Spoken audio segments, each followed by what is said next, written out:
Chapter number 1 electric charge and field. तो electric word जो है वो कहाँ से आया है? इलेक्ट्रॉन से। ठीक है, इलेक्ट्रॉन ही क्या होते हैं, को हम दूसरे नाम से क्या बुलाते हैं? चार्ज। ठीक है, दो टाइप के चार्ज होते हैं, एक होता है पॉजिटिव, एक होता है नेगेटिव। ठीक, जो पॉजिटिव चार्ज होता है, सर एक बार दोबारा बता दो, आप लोग नेटवर्क देखो चला गया था। देखो चैप्टर का नाम है इलेक्ट्रिक चार्ज एंड फील्ड, और इलेक्ट्रिक वर्ड जो है वो इलेक्ट्रॉन से आया है। ठीक है, दो टाइप के चार्ज होते हैं, एक होता है पॉजिटिव चार्ज और एक होता है नेगेटिव चार्ज। ठीक, क्या होता है? एक होता है पॉजिटिव चार्ज, एक होता है नेगेटिव चार्ज। पॉजिटिव चार्ज से हमेशा फील्ड लाइन जो है वो बाहर की तरफ निकलती हैं। ठीक है, हमेशा बाहर की तरफ निकलती हैं, यानी जो फील्ड लाइंस होंगी वो हमेशा बाहर। ये फील्ड एक्चुअली में क्या होती है? वेव्स ही होती हैं। ये फील्ड क्या है एक्चुअली में? इनडायरेक्टली देखा जाए तो वेव्स होती हैं। ठीक है, तो अब एक बहुत इंपॉर्टेंट क्वेश्चन है जिस पे कि पूरी फिजिक्स ही बेस्ड है। ठीक, सबसे इंपॉर्टेंट क्वेश्चन है कि चाहे लिविंग थिंग हो, चाहे लिविंग हो, चाहे नॉन लिविंग हो। ठीक है, चाहे लिविंग हो चाहे नॉन लिविंग हो, ठीक, दोनों ही चीज़ें किससे बनी हुई हैं? एटम से बनी हुई हैं। और एटम है तो फिर उसका एक पार्ट क्या है? इलेक्ट्रॉन। ठीक है, और इलेक्ट्रॉन है तो क्या एक पार्ट है? फील्ड। और फील्ड है तो फील्ड को हम क्या कह सकते हैं कि ये एक वेव है। ठीक है, तो सारी चीज़ें आपस में कनेक्ट है, लेकिन सारे ही जो कॉन्सेप्ट हैं वो घूम फिर कर यहीं पर आ जाएंगे कि all things are made up of atom. ठीक है, ये एटम है, इसी वजह से कम्युनिकेशन पॉसिबल है। मतलब हमारी जितनी भी चीज़ें हैं वो सब कुछ इसी वजह से है, क्योंकि सारी चीज़ें जो है एटम से मिलकर बनी हुई है। ये बहुत इंपॉर्टेंट कॉन्सेप्ट है, सारी हमारी टेक्नोलॉजी इसी पे बेस्ड हुई है। ठीक है, atom, because all things are made up of atom. ठीक, तो पॉजिटिव चार्ज से जो फील्ड लाइन है वो बाहर की तरफ निकलेंगी, और नेगेटिव चार्ज में जो फील्ड लाइंस हैं वो हमेशा अंदर की तरफ आती हैं। ठीक है, यूँ। तो सीबीएसई बोर्ड में क्वेश्चन आता है कि draw the field lines for Q greater than 0। तो आप ये वाला डायग्राम बना दोगे, और दूसरा जो क्वेश्चन आएगा कि -Q और ये ऐसे। ठीक है, तो 0 बड़ा होता है ना माइनस से, तो हम इसको ऐसे लिख लेंगे। क्लियर है बेटा? तो दूसरा जो है हम इसमें ये डायग्राम बना देंगे। ठीक, अब पॉजिटिव चार्ज और नेगेटिव चार्ज में बचपन से तुम्हें पढ़ते आ रहे हो कि हमेशा अट्रैक्शन ही होगा। क्या होगा? हमेशा अट्रैक्शन होगा। ठीक है, और नेगेटिव चार्ज में क्या होगा? रिपल्शन होगा। ठीक है, और बिल्कुल इंट्रोडक्टरी बता रहा हूँ, पॉजिटिव और पॉजिटिव में भी क्या होगा? रिपल्शन होगा। ठीक है, ठीक है। तो सबसे पहले इस चार्ज की, अब ये चार्ज हमें दिखाई तो देता नहीं है, ये हमें दिखता तो है नहीं। ठीक, तो कुछ ऐसी चीज़ें हैं जिन पर कि हमने पहले से, मतलब हमारे जो पुराने साइंटिस्ट हैं उन्होंने जो बात बोली उसके हिसाब से हमने उसको मान लिया कि भाई हमें यही मान के चलना है। ठीक, तो जैसे कुछ चीज़ों पे 1 नंबर का सीबीएसई बोर्ड में इससे क्वेश्चन आ सकता है कि जैसे तुमसे पूछा जाएगा कि जो ग्लास रॉड होती है, उस ग्लास रॉड पे कैसा चार्ज है, या बिल्ली की खाल, कैट्स फर पे कैसा चार्ज है।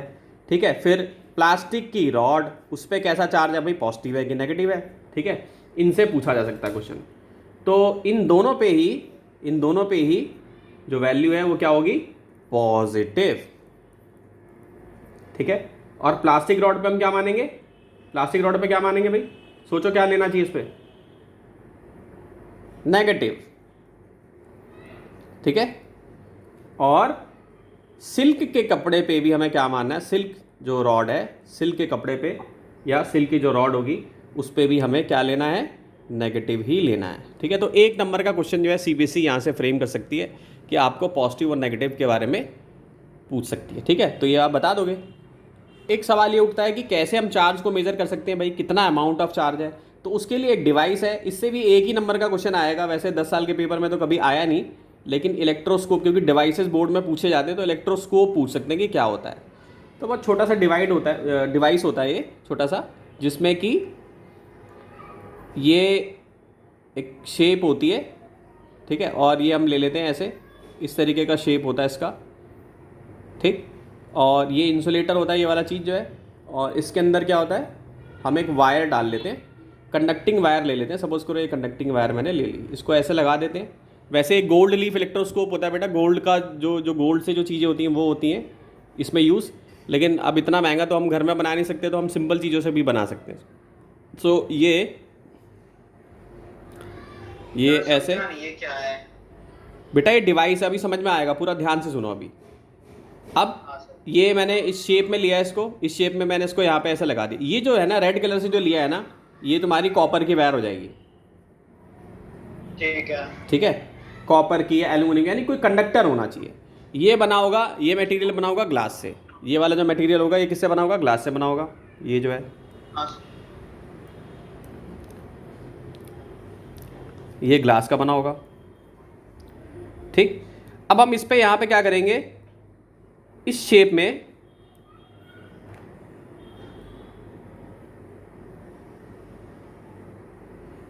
हम इसे लगा देंगे यूँ। सर शेप कैसी शेप है ये? ये शेप बेटा एल शेप कह सकते हैं उसको। तो यानी हमें क्या लेना, हमें सिल्वर का लेना है, सिल्वर की फॉइल लेनी है छोटी सी, और उसको हमें यहाँ पे इस शेप में लगा देना है, इसके ऊपर लटका देना है। सिल्वर की जो सीधी कॉइल होती है उसे थोड़ा बेंड करके लगा देंगे। हाँ, थोड़ा सा उसको बेंड करके बेटा हम उसको ऐसे लगा देंगे। ठीक है, सिल्वर की जो फॉइल। ठीक है। अब ठीक है। अब आप क्या करोगे कि मान लो कि आपके पास एक चार्ज बॉडी है, सपोज करो ये चार्ज बॉडी है, इस पर पॉजिटिव चार्ज है, तो आप इसको टच करा दोगे, टच कराओगे तो पॉजिटिव चार्ज फ्लो करेगा, यहाँ से यहाँ तक फ्लो करेगा, फ्लो करते करते करते यहाँ पे पॉजिटिव आ जाएगा, यहाँ पे भी पॉजिटिव आ जाएगा, यहाँ पे भी पॉजिटिव आ जाएगा, यहाँ भी पॉजिटिव आ जाएगा। अब जब ये पॉजिटिव चार्ज आएगा इधर, तो हमने ये पढ़ रखा है कि भाई पॉजिटिव और पॉजिटिव में क्या होगा, रिपल्शन होगा कि नहीं। पॉजिटिव और पॉजिटिव में क्या होगा, रिपल्शन होगा। ठीक, अब पॉजिटिव और पॉजिटिव में रिपल्शन हो रहा है, तो इसका मतलब ये है कि ये जो सिल्वर का हमने लिया है मटेरियल, ये थोड़ा सा ये ऐसे थोड़ा इस तरफ चला जाएगा ये, क्योंकि पॉजिटिव पॉजिटिव में रिपल्शन होता है, तो यहाँ पे एक एंगल बनने लगेगा ये थीटा। तो ये एंगल जो है, ये थीटा जो होगा ये डायरेक्टली प्रोपोर्शनल होगा अमाउंट ऑफ चार्ज के। यानी अगर बहुत ज़्यादा चार्ज ले लिया हमने, बहुत ज़्यादा चार्ज यहाँ पर आ गया, तो ये थीटा और बड़ा हो जाएगा, ये और बड़ा हो जाएगा। थीटा कम होगा तो ये थीटा छोटा होगा।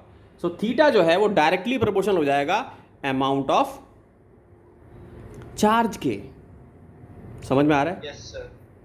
जो थीटा होगा ये डायरेक्टली प्रोपोर्शनल हो जाएगा अमाउंट ऑफ चार्ज की। तो इसको और सिंप्लीफाइड लैंग्वेज में कैसे लिख सकते हैं, यानी डेफिनेशन के फॉर्म में कैसे लिख सकते हैं, the degree of divergence, divergence क्या हुआ, ये जो चीज़ ये जो है ना, ये चीज़ जो इंक्रीज हो रही है। ठीक है, so degree of divergence is an indicator of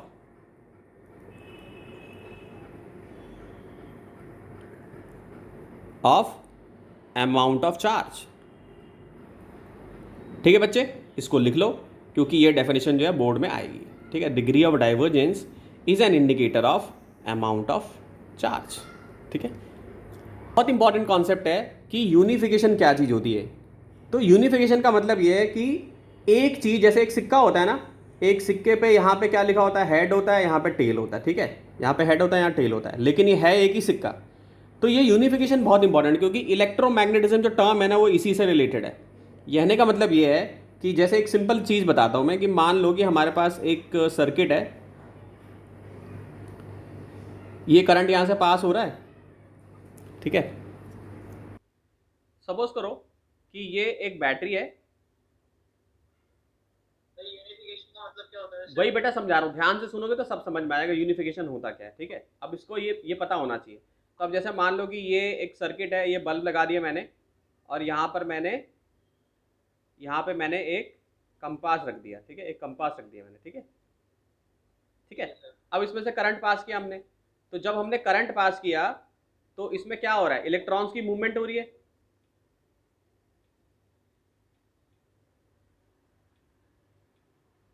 ठीक है, इलेक्ट्रॉन्स की मूवमेंट हो रही है कि नहीं हो रही है? हो रही है।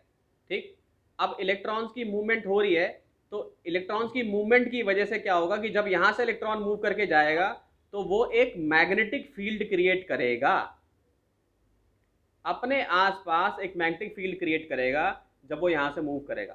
कंपास भी क्या है भाई, मैग्नेट से बना हुआ है। ठीक है, मैग्नेटिक नीडल होती है इसमें, है ना बेटा। तो मैग्नेट को रिपेल करती है, अट्रैक्ट करती है, करती है ना भाई। एक मैग्नेट अगर मान लो मेरे पास है, तो अगर इधर इधर अगर मान लो नॉर्थ पोल है, इधर अगर साउथ पोल है, तो ये अट्रैक्ट करेगी, है ना।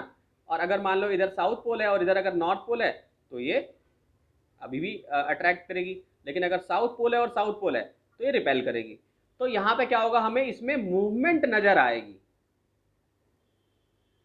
तो इससे ये मालूम मालूम चल जाएगा कि यानी कि मैग्नेटिक फील्ड की वजह से क्या हुआ है कि इसमें मूवमेंट हुई है कंपास के अंदर। ओके, तो ये एक इफेक्ट हमने देखा कि भाई इलेक्ट्रिसिटी से क्या क्रिएट कर सकते हैं हम, मैग्नेटिज्म। इलेक्ट्रिसिटी से, ध्यान से सुनना, सब कुछ समझ में आएगा, पूरी कहानी समझ में आ जाएगी कैसे हो रहा है। तो इलेक्ट्रिसिटी से क्या हो जाएगा, मैग्नेटिज्म क्रिएट हो जाएगा। ठीक, यानी इलेक्ट्रिसिटी से मैग्नेटिक इफेक्ट क्रिएट हो रहा है। ठीक है, यानी इलेक्ट्रिसिटी से एक मैग्नेटिक इफेक्ट हमें मिल रहा है, मैग्नेटिक इफेक्ट। अब सवाल ये उठता है कि क्या इसका उल्टा भी हो सकता है, क्या इसका उल्टा हो सकता है। मतलब सपोज करो कि मेरे पास एक कॉइल है, यहाँ पे हमने बल्ब लगा दिया है और हमने इसमें कोई बैटरी नहीं लगाई है और हमने एक मैग्नेट ले लिया है। तो 10th क्लास में आपने पढ़ा है ये नॉर्थ पोल है, साउथ पोल है। तो नॉर्थ पोल से फील्ड लाइन निकल रही है, साउथ में जा रही है, नॉर्थ पोल से फील्ड लाइन निकल रही है, साउथ में जा रही है, नॉर्थ पोल से फील्ड लाइन निकल रही है, साउथ में जा रही है। पढ़ा था ना 10th क्लास में। ठीक, तो ये फील्ड लाइन, हाँ हाँ हाँ। तो अब एक चीज़ यहाँ पे जो समझने वाली है कि एक बैटरी एक्चुअली में क्या करती है, एक तरह का प्रेशर बनाती है ना। जैसे मान लो ये बैटरी मैंने लगा रखी है, ठीक, ये बल्ब भी किससे बना है भाई, एटम से बना है। बल्ब के अंदर जो फिलामेंट है वो भी एटम से बना है, और इस वायर भी एटम से बना है। इसके अंदर इलेक्ट्रॉन्स मूवमेंट में आ जाते हैं। यानी कि जब आप बैटरी लगाते हो, तो इसमें से जो इलेक्ट्रॉन है, मॉलिक्यूलर लेवल पे जो इलेक्ट्रॉन है, वो ऐसे ऐसे मूव करना शुरू कर देते हैं, यूँ मूव करना शुरू कर देते हैं, ऐसे ऐसे मूव करना शुरू कर देते हैं, करते हैं ना शुरू, बैटरी की वजह से। अगर आप बैटरी हटा दोगे तो कोई मूवमेंट नहीं होगी। यहाँ पे जैसे बल्ब ग्लो कर रहा है, यहाँ पे कोई बल्ब ग्लो नहीं करेगा। जब आप बैटरी हटा दोगे, खाली छोड़ दोगे, तो कोई बल्ब ग्लो नहीं करेगा। क्यों? क्योंकि जो मूवमेंट मिल रही थी बैटरी की वजह से, वो मिलनी बंद हो जाएगी। तो अब इस केस में क्या होगा कि यहाँ वाले केस में क्या होगा कि आप ये देखोगे कि जब इसको मैं मूव करूंगा यहाँ से यहाँ, मूव करने से क्या होगा कि ये जो फील्ड लाइन्स हैं, ये इसके अंदर के इलेक्ट्रॉन्स को मूव करा देंगी। इसके अंदर के जो इलेक्ट्रॉन है उसको मोशन में लेकर आ जाएंगी, जिसकी वजह से क्या होगा कि सेम इफेक्ट हमें नजर आएगा जो बैटरी के साथ नजर आ रहा था, वो इस मैग्नेट की मूवमेंट से हमें नजर आएगा। तो इसका मतलब दो चीजें आपस में कनेक्टेड हैं। इलेक्ट्रिसिटी की वजह से मैग्नेटिज्म हो सकता है, इसी तरीके से मैग्नेटिज्म से इलेक्ट्रिसिटी क्रिएट की जा सकती है। ठीक है, समझ में आया? अब साफ हुई कि कहानी की यूनिफिकेशन क्या है। तो इसी को यूनिफिकेशन हम कहते हैं, जब हम दो कॉन्सेप्ट को यानी दो चीज़ों को आपस में कनेक्ट कर दें। जैसे कि एग्जांपल देता हूं कि आइंस्टाइन क्वांटम मैकेनिक्स को और थ्योरी ऑफ रिलेटिविटी को, दोनों को रिलेट करना चाहते थे कि हम इसको आपस में ऐसे जोड़ दें, यानी ऐसा फॉर्मूला बना दे जो सारी चीज़ों को एक्सप्लेन कर दे या दो चीज़ों को कनेक्ट कर दे इजीली, जो है। जैसे ये फॉर्मूला है ना, E equal to M C square, equal M C square होता है ना, एनर्जी और मैटर को रिलेट करता है या मास को रिलेट करता है फॉर्मूला। तो हर फिजिसिस्ट का ये एम होता है कि वो यूनिफाई कर दे चीज़ों को, यूनिफाई कर दे, वो यूनिफिकेशन कर दे। ठीक है, तो अब ये यूनिफिकेशन का मतलब समझ में आ गया हो। ये ब्लू बॉक्स में दिया हुआ है, जेई मेंस में इससे कोई रीजनिंग बेस्ड क्वेश्चन बना सकते हैं, लेकिन बोर्ड में नहीं आएगा इससे। ठीक है, जेई मेंस में यूनिफिकेशन से इससे कोई रीजनिंग वाला बेस्ड क्वेश्चन बना सकते हैं। ठीक है, तो अब क्लियर हो गया कॉन्सेप्ट कैसे कैसे काम करती हैं चीज़ें, हैं। अब आते हैं अगले कॉन्सेप्ट पे। तो जिन सब्सटेंस से इजीली करंट पास हो जाता है, वो हमें बोलते हैं उसको कंडक्टर है, यानी इजीली करंट इसमें पास हो जा रहा है। अब वैसे करंट तो हमेशा मुश्किल से ही पास होता है, क्योंकि कंडक्टर के अंदर भी रेजिस्टेंस होता है। लेकिन एक इंसुलेटर, एक प्लास्टिक के मटेरियल को अगर मैं लूँ, प्लास्टिक के कंपैरिजन में अगर मैं किसी कॉपर के वायर को लूँ, तो उसमें क्या होगा कि इलेक्ट्रॉन जो है ईजिली मूव कर जाएंगे एज कम्पेयर टू प्लास्टिक। ठीक है, प्लास्टिक में भी मोशन हो जाता है, लेकिन हमें उसके लिए क्या चाहिए, बहुत ज़्यादा वोल्टेज, और प्लास्टिक फिर पिघलना शुरू हो जाएगी। ठीक, बहुत ज़्यादा हाई वोल्टेज ले तो एयर भी कंडक्टर बन जाती है, एयर भी कंडक्टर बन जाती है, एयर जो है ना, ठीक है, वो भी कंडक्टर बन जाती है। कंडक्टर जिसमें इलेक्ट्रॉन इजीली मूव करता है, और इंसुलेटर जिसमें इलेक्ट्रॉन इजीली मूव नहीं करता है। ठीक, उस जैसे एग्जांपल क्या हो गया, प्लास्टिक हो गया। ठीक, अब आते हैं इसमें अगला कॉन्सेप्ट जो है, ग्राउंडिंग और अर्थिंग हम क्यों करते हैं। ग्राउंडिंग और अर्थिंग क्यों करते हैं? तो हमारा जो अर्थ है ना, वो एक बहुत बड़ा कैपेसिटर है। अगले चैप्टर में आप पढ़ने वाले हो कि कैपेसिटर जो होता है वो एक चार्ज स्टोरिंग डिवाइस होता है, ठीक है, चार्ज स्टोर करने का एक डिवाइस होता है। तो हमारा अर्थ जो है, हम उसको ये कह सकते हैं कि वो एक बहुत बड़ा कैपेसिटर है, यानी सारा चार्ज उसके अंदर चला जाएगा। तो क्या होता है कि जैसे सपोज करो हमारा घर है, ये हमने घर बनाया हुआ, ठीक। तो कभी कभी क्या होता है कि बहुत ज़्यादा वोल्टेज, आसमान से बहुत ज़्यादा वोल्टेज, यानी कि बहुत ज़्यादा स्पार्किंग जो होती है, स्पार्किंग यानी कि जब बादल में दिन में देखा होगा कि बहुत बिजली सी चमकती है। तो कभी कभी क्या होता है कि ये किसी के घर के ऊपर, किसी पेड़ के ऊपर, या किसी पार्क में कहीं बहुत ऐसी जगह है जहाँ पे कि गिर सकती है, ठीक है। तो क्या करते हैं कि जहाँ पे भी डिज़ाइन किया जाता है ना, जब पूरा प्लानिंग की जाती है, तो उसमें क्या करते हैं कि हम अर्थिंग करते हैं। अर्थिंग करते हैं यानी यहाँ पे एक सिल्ली सी गाड़ देते हैं, जो कि एक मटेरियल, जो कंडक्टिंग मटेरियल की होती है। तो क्या होता है, जैसे मान लो कि चार्ज आया बहुत सारा, तो सारा फ्लो कर जाता है अंदर, ठीक है, अंदर चला जाता है। तो हमारा जो घर है वो हमारा घर सेफ रहता है, ठीक। यानी इससे हमारे को कोई नुकसान नहीं होता, क्योंकि वाटर जो होता है, वो जो वाटर होता है वो भी कंडक्टर होता है, गुड कंडक्टर ऑफ इलेक्ट्रिसिटी होता है। बहुत गुड कंडक्टर तो नहीं, यानी कंडक्टर ही होता है। वाटर जो होता है उसमें भी, पानी में भी करंट मूव कर जाता है। तो बारिश के टाइम पे ऐसा ही होता है। तो इसलिए हमारा जो चीज़ है, वो घर जो है वो सेफ रहेगा इससे, बिल्कुल, ठीक है। क्योंकि जो एक्स्ट्रा चार्ज आया, जो बादलों से जो एक्स्ट्रा चार्ज आया, वो सारा क्या होगा, वो सारा जो है वो सारा मूव करके नीचे चला जाएगा, नीचे इस तरफ, ठीक है। तो इसीलिए हम क्या करते हैं, ग्राउंडिंग या अर्थिंग करते हैं अपनी सेफ्टी के लिए, ठीक है। तो इसकी डेफिनेशन कैसे बनेगी, जैसे स्कूल के एग्जाम में अगर आपको इसको डेफिनेशन लिखनी हुई, बोर्ड में डेफिनेशन लिखनी हुई, तो ऐसे लिखोगे, this process in which a body shares, this process in which a body shares its charge its charge with the earth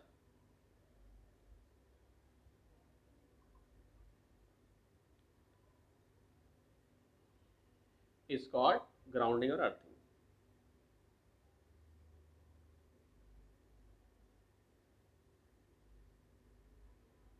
ठीक है, ये डेफिनेशन आप लिख दोगे। फायदे मैंने बताई दिए कि क्या क्या फायदे हैं इसके, ठीक। तो हमारी वायर होती है ना, लाइव होती है, न्यूट्रल होती है। तो एक चीज़ और समझने वाला है कि अर्थ के अंदर से क्या होता है कि सपोज करो कि यहाँ पे अगर पॉजिटिव चार्ज है बेटा, ये बात ध्यान रखने वाली है, अगर यहाँ पे पॉजिटिव चार्ज है, ठीक, तो अगर आपने अर्थिंग करी है, अर्थिंग का ये सिंबल होता है, ऐसे अर्थिंग कर रखी है, तो करंट जो होगा वो इस तरफ होगा और इलेक्ट्रॉन की मूवमेंट इधर होगी,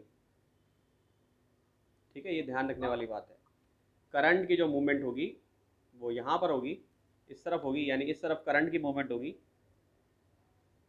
और इलेक्ट्रॉन की मूवमेंट इस तरफ होगी। समझ गए?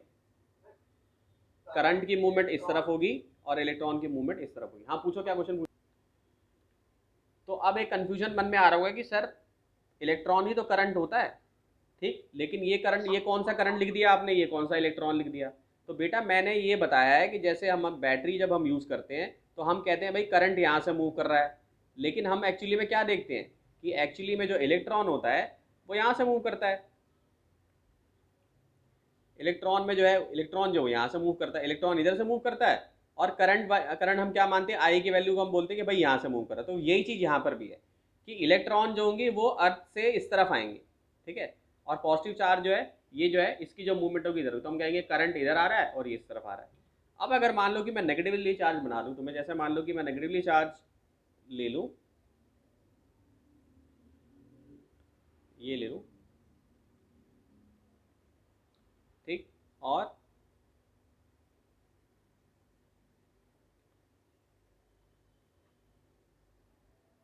ये ले लो ऐसे, तो इस केस में इलेक्ट्रॉन यहाँ से मूव करेगा,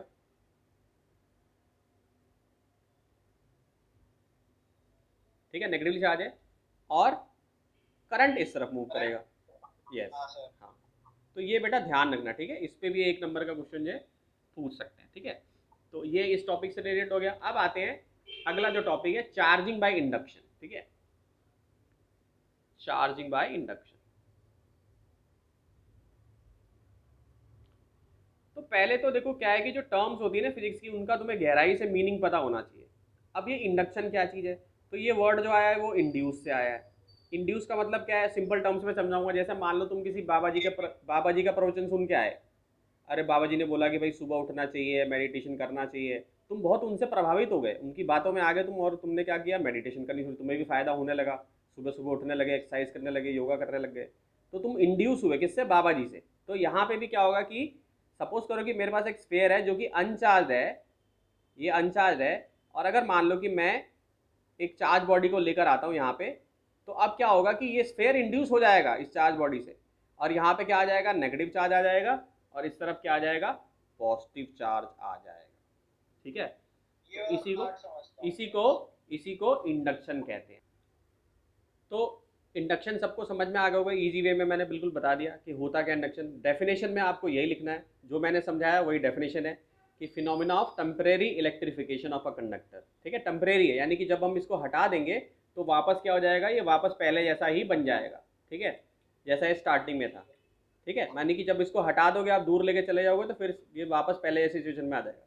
ठीक, तो टेम्परेरी क्या होता है, इसमें इलेक्ट्रिफिकेशन होता है कंडक्टर का, जिसमें ये पॉजिटिव और नेगेटिव चार्ज आ जाते हैं। ठीक है, क्यों आते हैं, because presence of a near by charge body.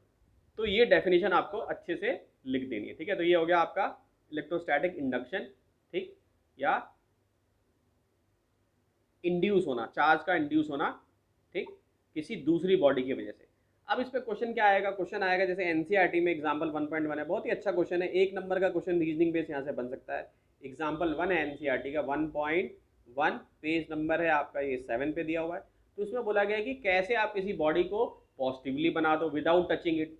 Touch नहीं करना, तो यही तो हम पढ़ रहे हैं, यहाँ पर टच कहाँ किया हमने, ये तो हमने बार बार रखा हुआ है, इधर टच नहीं किया। ठीक है, तो अब हम क्या करेंगे भाई, हमें क्या बनाना है, पॉजिटिवली चार्ज बनाना है, तो हमें क्या करेंगे, हम एक स्फेयर लेंगे, ये स्फेयर ले लिया हमने। ठीक, ये स्फेयर ले लिया। अब हमने क्या किया कि इस पे अगर हमें पॉजिटिवली चार्ज बनाना है, तो हम यहाँ पर क्या लेकर आएंगे, इसी स्फेयर के पास लेकर आएंगे हम पॉजिटिवली चार्ज। अगर हमें बनाना है तो हम यहाँ पे नेगेटिव चार्ज लेकर आएंगे, जिसकी वजह से क्या होगा, यहाँ पे पॉजिटिव चार्ज बन जाएगा, और इधर क्या हो जाएगा, नेगेटिव चार्ज बन जाएगा। इधर पॉजिटिव चार्ज हो जाएगा, इधर नेगेटिव चार्ज हो जाएगा। ठीक, अब जब ये सिचुएशन बन गई कि यानी अब हमें ऐसी सिचुएशन मिल गई कि यहाँ पे पॉजिटिव चार्ज मिल गया हमें, ठीक, और यहाँ पे हम नेगेटिव लगा के रखेंगे, नेगेटिव लगा के रखेंगे, और फिर यहाँ पे नेगेटिव चार्ज जो है उसकी हम अर्थिंग कर देंगे, उसकी अर्थिंग कर देंगे हम। ठीक, तो अर्थिंग कर देंगे तो ये क्या हो जाएगा, ये सारा का सारा जो है ये अर्थ के अंदर चला जाएगा। ठीक है, अर्थ के अंदर चला जाएगा। फिर उसके बाद मैंने क्या बताया, नेगेटिवली चार्ज, जो नेगेटिवली चार्ज की अर्थिंग करोगे तो क्या होगा, करंट इस तरफ आएगा, इलेक्ट्रॉन सारे इधर जाएंगे। ठीक है, तो एक टाइम पे फिर क्या हो जाएगा, ये पूरा का पूरा पॉजिटिव चार्ज जो है इसके ऊपर आ जाएगा। तो इस तरीके से हम किसी बॉडी को इंडक्शन के थ्रू और अर्थिंग करके पॉजिटिवली चार्ज बना सकते हैं। ठीक, अब इस पर क्वेश्चन एक और आता है कि हम किसी बॉडी को क्या नेगेटिवली चार्ज भी बना सकते हैं। जैसे मैं आप यही क्वेश्चन अगर मैं आपसे पूछूं, ठीक, तो क्या ऐसा हो सकता है कि हम केवल नेगेटिवली चार्ज बनाएं। ठीक है, सो इस पे क्वेश्चन आ सकता है कि how can we charge a metal sphere negatively by induction. So charging a metal sphere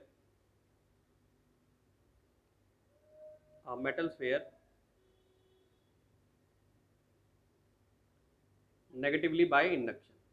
ठीक है,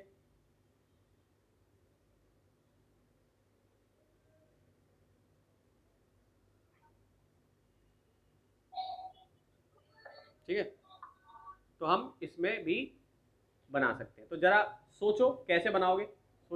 basic properties of electric charge, मतलब कि हम किसी चार्ज को ऐड कर सकते हैं या सबट्रैक्ट कर सकते हैं, यानी जैसे 2Q है, ये 3Q है, तो इसको हम ऐड कर सकते हैं, तो ये क्या हो जाएगा, 5Q हो जाएगा। ठीक है, अब जैसे मान लो कि ये 2Q है, एक मान लो 6Q है, और एक मान लो -2Q है, तो ये क्या हो जाएगा, 4Q हो जाएगा। ठीक है, तो यानी कि हम चार्ज को इजीली ऐड कर सकते हैं और सब्सट्रैक्ट कर सकते हैं। ठीक, यानी हम चार्ज को इजीली ऐड कर सकते हैं और सब्सट्रैक्ट कर सकते हैं। तो ये पहली हमारी प्रॉपर्टी होगी, यानी जैसे हम स्केलर में स्केलर क्वांटिटीज को ऐड कर सकते हैं, सब्सट्रैक्ट कर सकते हैं, वैसे ही हम एक नंबर की तरह इसको ऐड और सब्सट्रैक्ट कर सकते हैं। ठीक है, ये पहला हो गया। दूसरा जो हो गया कि चार्ज जो है वो कंजर्व रहता है। ठीक है, चार्ज इज कंजर्व। ठीक, अब कंजर्व का मतलब क्या है भाई, तो कंजर्व का मतलब है कि जो चीज स्टार्टिंग में है, उतना एंड में रहेगा। एग्जैक्टली उतना ही एंड में मिलेगा। यानी अगर यहाँ पे 100 है तो स्टार्टिंग में 100 है तो एंड में भी 100 ही मिलेगा हमें। स्टार्ट में 100 है तो एंड भी 100 में मिलेगा, ठीक है। सो चार्ज कंजर्व का मतलब ये कि charge can neither be created not destroyed, ठीक है। So the charge can neither be created not destroyed, can neither be created, क्योंकि जिस यूनिवर्स में हम रहते हैं उसमें चार्ज पहले से ही मौजूद है, एटम पहले से ही मौजूद है, हमने कुछ क्रिएट नहीं किया है, पहले से ही सब कुछ, ठीक है। So charge can neither be created nor destroyed, okay, ठीक है। और दूसरा क्या डेफिनेशन होगा, total charge of an isolated system is always conserve, ठीक है। टोटल चार्ज, अब इसका मतलब क्या है, ठीक है, ये तो डेफिनेशन तो हो गई। Total charge of an isolated system is always conserve, इसका मतलब क्या है, मतलब ये है, सपोज करो कि एक बॉक्स बना दिया मैंने बेटा, और ये बाकी का हमारा क्या है, यूनिवर्स है, ठीक है, बाकी का क्या है, यूनिवर्स है, ठीक। अब ये बॉक्स जो है आइसोलेटेड है, ये मैंने इसको बंद कर दिया, ये आइसोलेटेड है, मतलब इसको किसी से फर्क नहीं पड़ रहा, ये आइसोलेटेड है, ठीक। अब इस आइसोलेटेड बॉक्स के अंदर मैंने डाल दिए 500 इलेक्ट्रॉन, ठीक है, या मान लो कि हम कहें कि इसके अंदर 500 इलेक्ट्रॉन है और ये पूरे यूनिवर्स से आइसोलेटेड है, तो इसके अंदर हमेशा कुछ भी कर लो 500 के 500 ही मिलेंगे तुम्हें हर बार, यही इसका मतलब है कि total charge of an isolated system is always conserve, clear है, total charge of an isolated system is conserve, ठीक है। तो ये तुम्हारा दूसरा हो गया। तो इससे एक एक नंबर के क्वेश्चन बन सकते हैं, ठीक है, जैसे पहली प्रॉपर्टी हो गई, दूसरी प्रॉपर्टी हो गई, या सिंपल क्वेश्चन एक नंबर का आ जाएगा कि 2 प्रॉपर्टीज लिख के बताओ भाई चार्ज की, ठीक है, तो एक ये लिख देना, एक वो लिख, वैसे टोटल 5 है टोटल, ठीक है, चार्ज की जो है, ठीक। तो ये दूसरी प्रॉपर्टी होगी। तीसरी जो है वो 10th क्लास में ही पढ़ ली होगी आप सब लोगों ने, क्वांटाइजेशन ऑफ चार्ज, क्या बोलते हैं इसको, क्वांटाइजेशन ऑफ चार्ज, ठीक है। मतलब क्या है इसका, इसका मतलब ये है कि जो चार्ज होगा ना हमेशा, वो हमेशा integral value of, yes, integral value या कह ले कि इंटीग्रल मल्टीपल होगा ऑफ ई, मतलब Q इक्वल टू हम लिखेंगे एन ई, जिसमें E की वैल्यू जो होगी वो कितनी होगी, 1.6 इंटू 10⁻⁻19 कूलम, ठीक है, 10⁻⁻19 कूलम, E की वैल्यू क्या हो जाएगी, 1.6 इंटू 10⁻⁻19 कूलम, ठीक है। तो जिसमें N क्या हो गए, नंबर ऑफ इलेक्ट्रॉन्स हो गए,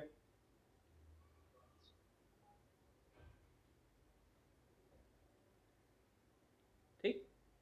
तो अब ये बड़ी इंटरेस्टिंग चीज़ है कि जैसे बहुत बच्चे कभी कभी सोचते होंगे कि सर इतना इतना चार्ज, ऐसा चार्ज जो है ये कैसे, मतलब गिना है क्या हमने, हमने मोल में भी जैसे बोलते हैं 6.02 × 10⁻23, तो क्या हमने इसको गिन रखा है, ये सब बेटा मैथ से निकाला हमने, अरे ये सब हमारी एजम्पशन है, ठीक है, ये सब हमारी एजम्पशन है, इसको मैथ से हमने निकाला है, ठीक है, ऑयल ड्रॉप एक्सपेरिमेंट से हमने इसको कैलकुलेट किया है। तो यही देखा गया है कि हमेशा जो है चार्ज जो रहेगा वो इंटीग्रल मल्टीपल रहेगा किसके, ई के, ठीक है।